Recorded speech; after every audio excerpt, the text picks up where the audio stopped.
Annesi beni çağırdı yanına. Elinde bir poşet vardı. Bana söylediği şuydu. Hocam lütfen dedi. Benim kızım normalde çok üşürdü dedi. Bu çorapları ona giydirir misin? Kabirde üşümesin dedi.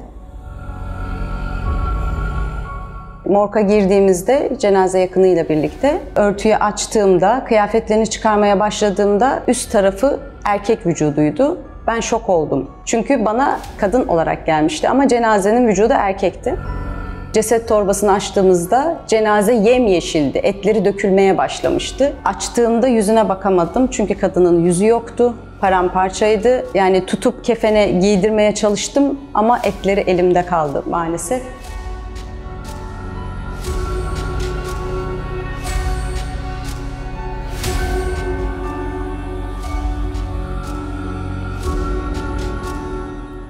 Yer altında kalmaya devam edin. Evet efendim, yer altına hoş geldiniz tekrardan. Ben Deniz Muhammed Bahçecik. İnsan doğarken bir ezan okunur ama namazı kılınmaz. Öldüğünde ise namazı kılınır ama ezanı okunmaz. Çünkü ölümde kılınan namaz doğduğunda okunan ezan içindir. İşte ömür ezan ile namaz arasında bu kadar kısadır.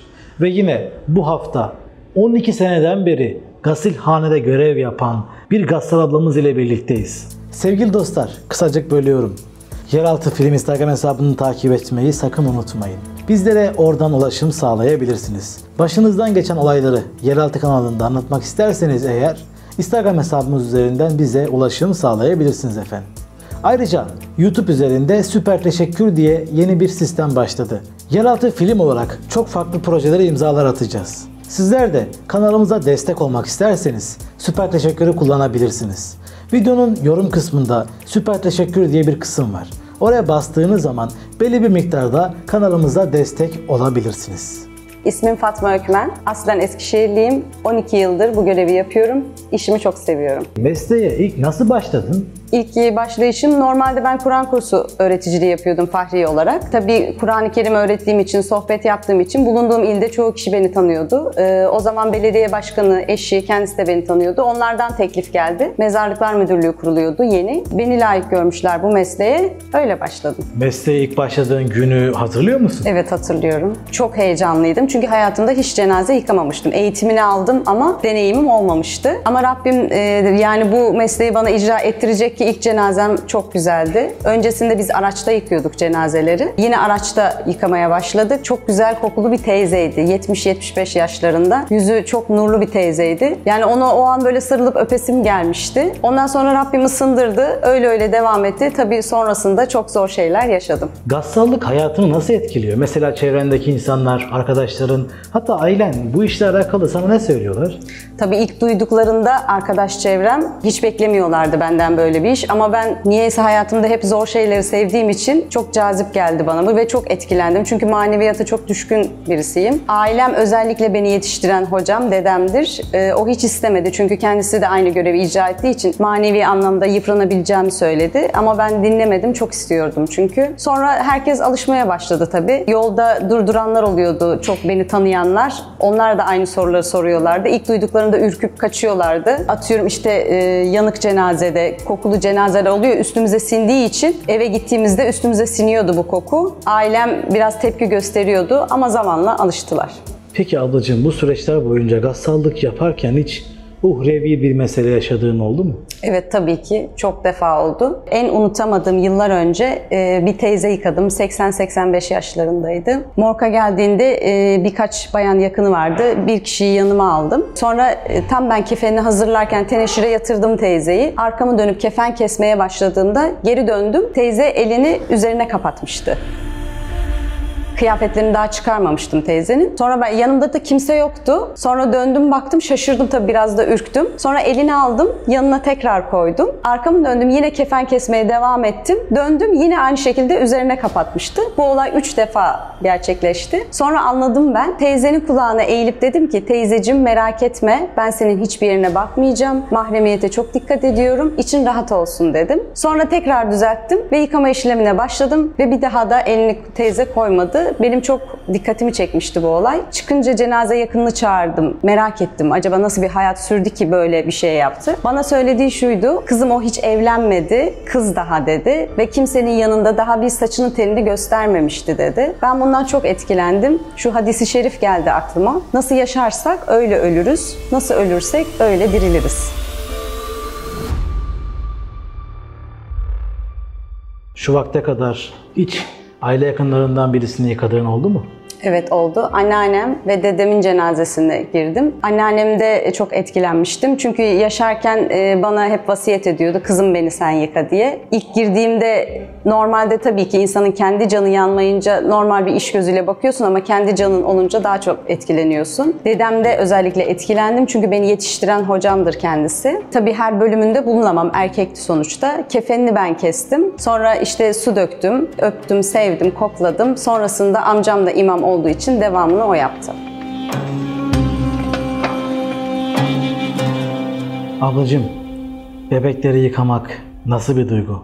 Bebekleri yıkamak çok zor. Hele ki bunu anne olan daha iyi anlar. Allah kimseye evlat acısı göstermesin. Biz morgda bin bir çeşit insan görüyoruz. O kadar çok ağlayanlar, bayılanlar, acı çekenler var ki şimdiye kadar yaşadıklarım içinde görüyorum en zoru evlat acısı. Çünkü anne baba vefat ettiğinde, kardeş vefat ettiğinde hani tabii ki unutulmaz ama üzerinden yıllar geçince o acı zamanla körelmeye başlıyor. Ama evlat öyle bir şey ki her gün tazeleniyor o acı. Evet.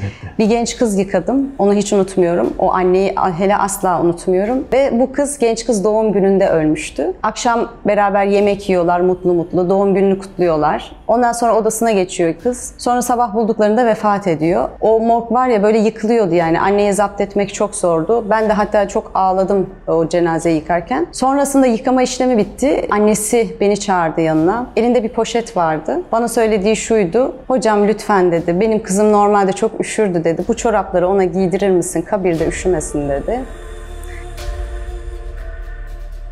Yani ben orada tabii çok kötü oldum. Elinden aldım poşeti. Ne yapacağımı da bilmiyorum. Sonuçta sadece dünyadan bir şey götüremiyoruz. Bu da acı bir gerçek. Kardeşini çağırdım. Ona dedim ki bak ablacığım hani ben böyle bir şey yapamam. Çünkü dünyadan hiçbir şey götüremiyoruz ama bunu annene söyleyemem. Sen onu teselli edersin dedim. Bu olayı hiç unutamıyorum.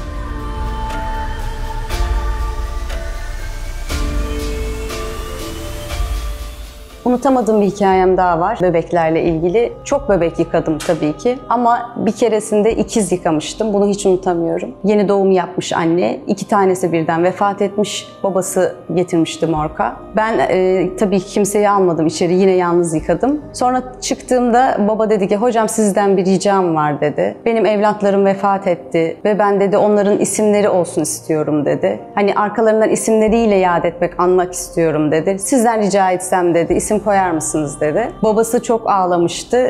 Hatta isimlerini sordum. İstediğiniz bir isim var mı? Hani ne koymamı istersiniz diye. Hocam dedi siz ne istiyorsanız öyle koyun dedi. Ben de birine kendi ismimi verdim Fatma. Diğerine de Betül ismini koydum. Babanın da çok hoşuna gitti. Hocam dedi ağlayarak bana dua etmişti. Hiç unutmuyorum bunu. Allah razı olsun. Yani düşünün dünyaya gelmiş, hiç yaşamamış, hiç gün görmemiş ve ilk defa ben böyle bir şey yapıyorum, isim koyuyorum. Bu benim için çok unutulmayacak bir anımdı. Rabbim cennet çiçekleri eylesin onları.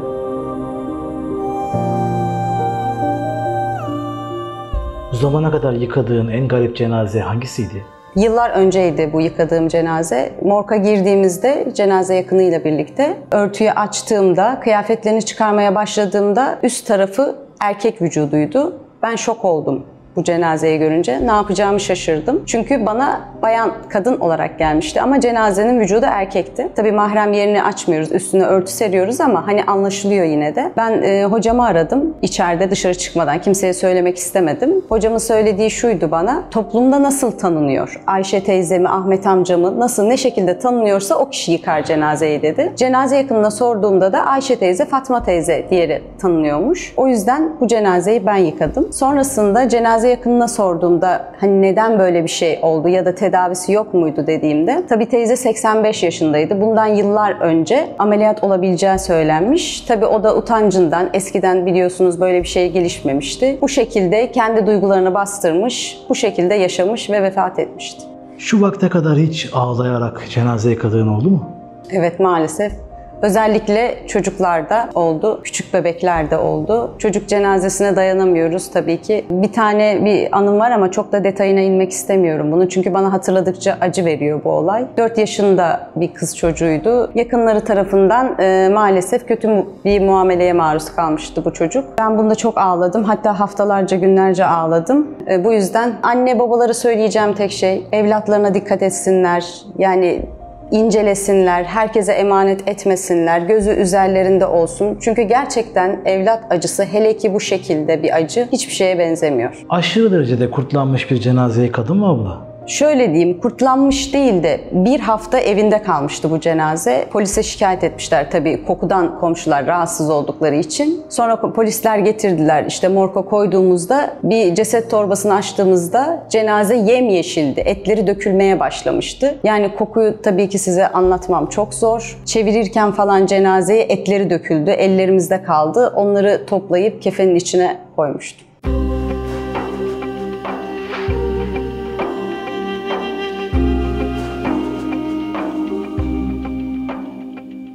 Güzel kokan bir cenazeye denk geldin mi? Hiç unutmuyorum, genç bir kızdı ve anneydi. Birkaç aylık bebeği vardı.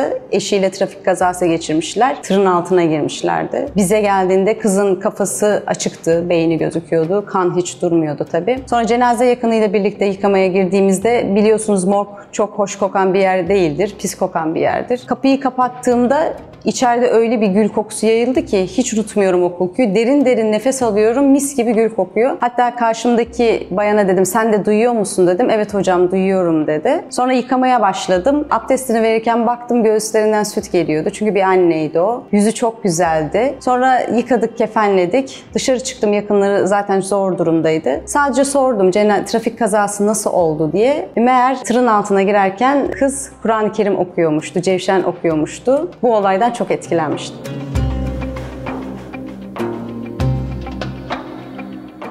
Kıymetli ablacığım, hiç tek başına cenaze yıkamak zorunda kaldın mı?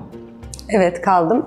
Daha önce de söylediğim gibi çocuk cenazelerini yalnız yıkıyorum. Çünkü çok duygusal anlar yaşıyorum o anda. Kimseyi almıyorum yanıma. Ama bir kere de bir teyzeyi yıkamıştım. Hatta evinden 5. 6. katta oturuyordu sanırım. 5-6 erkek onu halatlarla çok zor bir şekilde indirmişlerdi cenazeyi. Hatta beni görünce dediler, hocam siz nasıl yıkacaksınız? Hani tek başınıza nasıl kaldıracaksınız? Ben dedim Cenab-ı Hak yardım eder inşallah. Onu evirip çevirmek, yani bilmiyorum, benim hissettiğim bu. Melekler tuttu sanki, ben yıkadım onu. Hiç zorlanmadım hatta yıkarken. Teyzeyle konuşa konuşa yıkamıştım onu.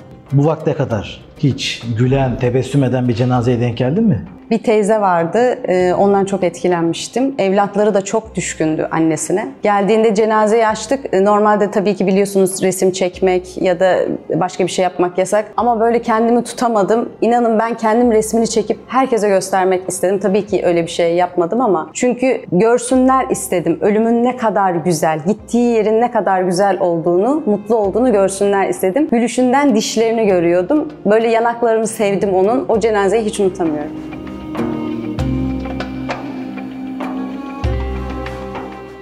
Yıkama esnasında hiç hareket eden bir cenazeye denk geldin mi? Yani şöyle diyelim, hareket demeyelim de refleks yaşadım. Çünkü hareket olursa yani canlanmış oluyor. Evden gelmişti bir cenazemiz. Kıyafetleriyle ve başının altında yastık vardı. Sonra teneşire yatırdım. Kıyafetlerini çıkarmaya başladım. Aşağıdan yastığını çektim. Tam böyle çevireceğim. Ağzından böyle diye nefes geldi. Ben biraz ürktüm. Acaba nefes mi alıyor bu cenaze diye. Sonra ama tabii oradan çıkamadım. Yıkama işlemini tamamladım. Çıktıktan sonra görevlilere dedim, ben böyle bir şey yaşadım. Acaba canlı mıydı? Doktorun dediği şuydu. İçinde kalan son nefestir o dedi. Siz yastığı çekince dedi, kalan nefes dışarı çıkmıştır dedi. Böyle bir şey yaşadım. Bir de bu da bir refleks olayıydı.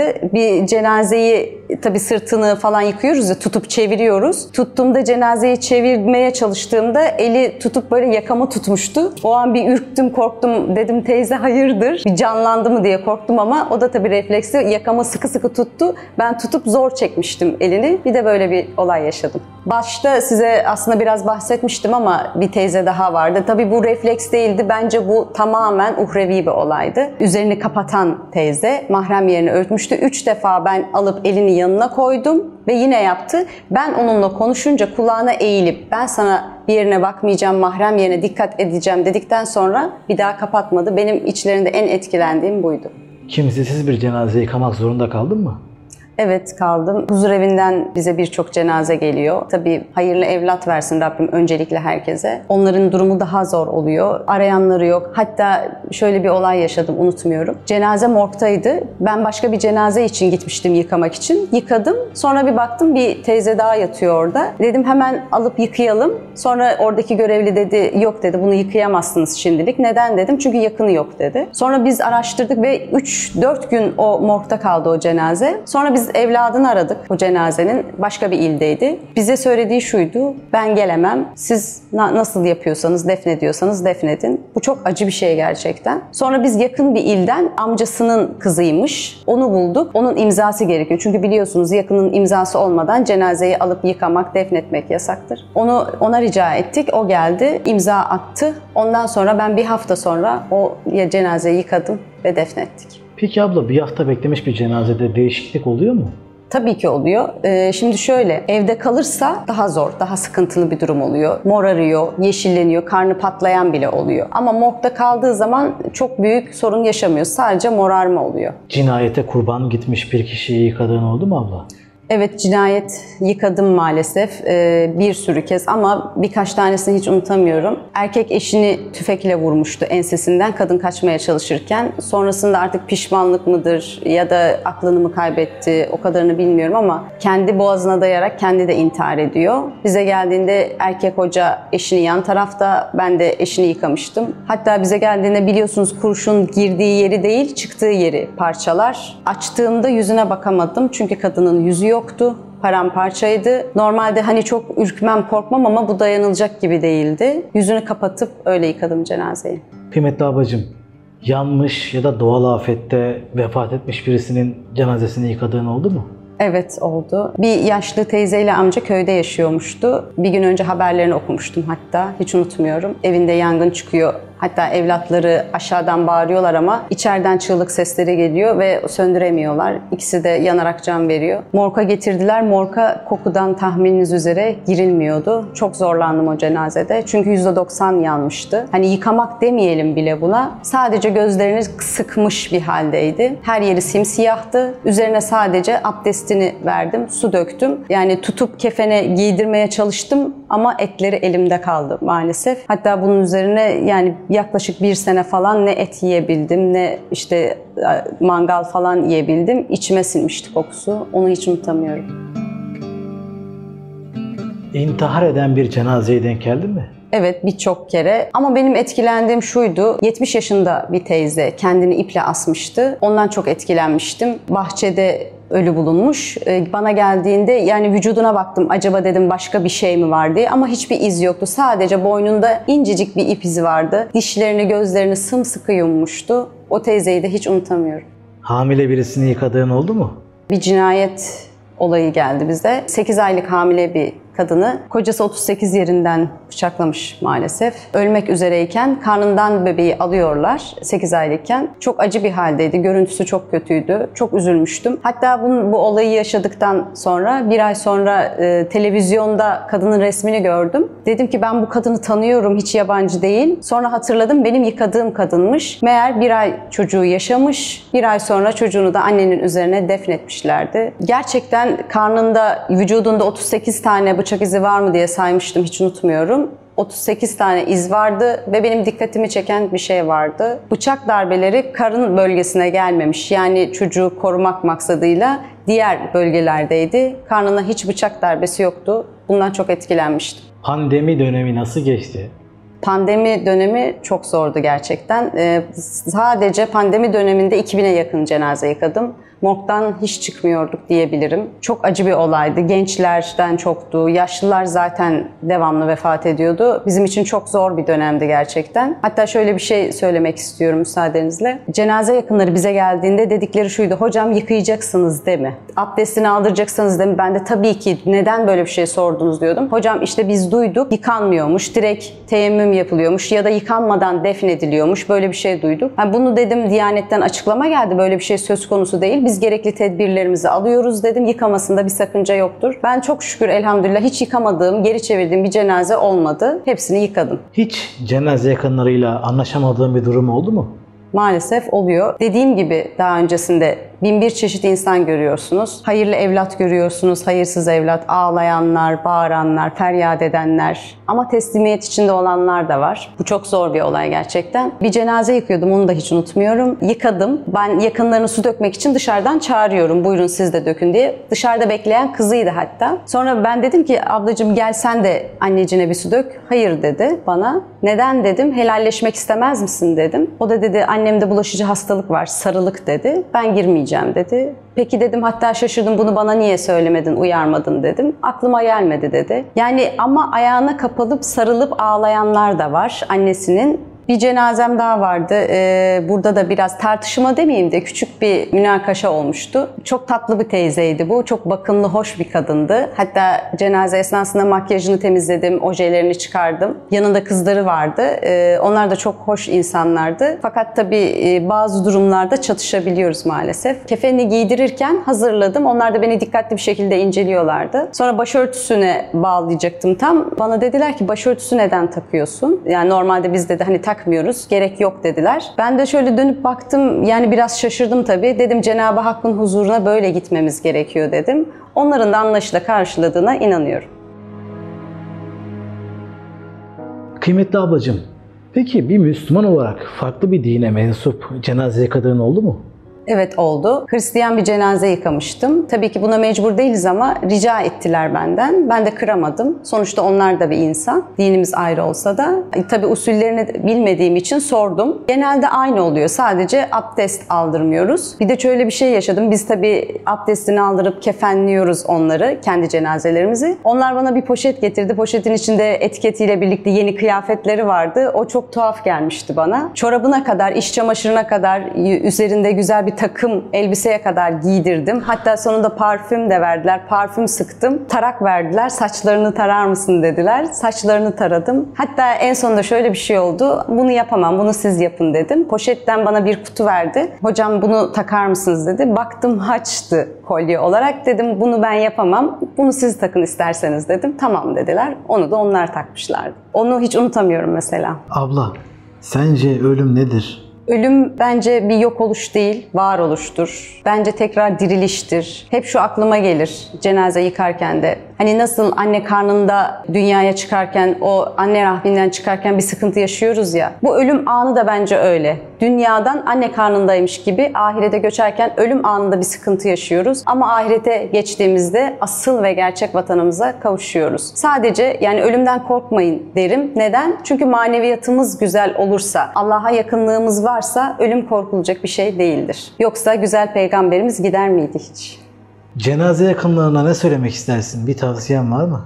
Tabii ki cenaze yakınları çok acılı oluyor. O an bizim söylediklerimizi duymuyorlar, görmüyorlar ama hani buradan izlerlerse belki bir onlara teselli olur diye düşünüyorum. Cenazelerin çoğu bize gözü açık geliyor. Yakınlarının üzüldüğü nokta da şu ki işte uzakta kızı var, oğlu var ya da bir üzüldüğü bir şey var, neden gözünü kapatmadı diye ağlayan çok oluyor. Ben de şöyle düşünüyorum açıkçası. Güzel bakan güzel görür. Yani güzel düşünelim diyorum. Çünkü neden derseniz insan öleceği anda gideceği yeri görürmüş. Gözündeki perde kalkarmış.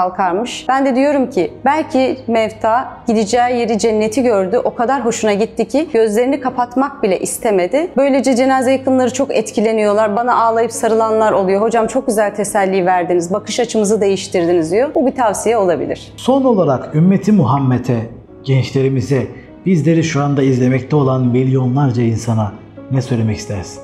Bu dünyanın bir yalan olduğunu, imtihan dünyası olduğunu, gelip geçici olduğumuzu, ölümün hak olduğunu. Diyeceksiniz ki ölümden neden bu kadar korkuyor? Bence gerçek olduğu için korkuyor insanlar. Ölüm çünkü en acı gerçek biliyorsunuz. Karşı karşıya eninde sonunda gelecek herkes. Ama imanlı ölebilmek. Gençlere tavsiyem bu tür kanalları mutlaka takip etsinler. Yani çok bunaldıklarında Peygamber Efendimiz diyor ya, tefekkür için kabristanlara gidin, ziyaret edin, ölümü hatırlayın, çokça hatırlayın. Yani biz hiç unutmuyoruz tabii ki, her gün görüyoruz ama gençlere de nacizane tavsiyem her şey bu dünya değildir. Bu dünyadan ibaret değildir. Asıl vatanımız ahirettir. Biraz da orası için çalışmamız gerektiğidir. Abla, Son olarak eklemek istediğin başka şeyler var mı? Son olarak size teşekkür etmek istiyorum. Yeraltı film olarak Muhammed kardeşime, Şerif kardeşime ve Muhammed'in annesine bana eşlik ettiği için beni çok güzel bir şekilde ağırladılar, misafir ettiler. Yani Rabbim bizi öyle bir buluşturdu ki benim için de çok etkileyici bir şey oldu. Hiç aklıma gelmezdi. Her şeyde bir hayır olduğunu düşünüyorum her bir karşılaşmada. Bu güzel karşılaşmanın sonucu da umarım güzel şeyler olur. Sizlere güzel bilgiler verebilmişizdir.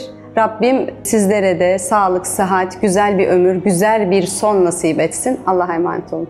Rabbim doğru yaşayıp doğru ölebilmeyi biz ümmeti Muhammed'e nasip eylesin diyorum. Sizleri bugünlükte İstanbul'dan, Tuzla'dan Allah'a emanet ediyorum.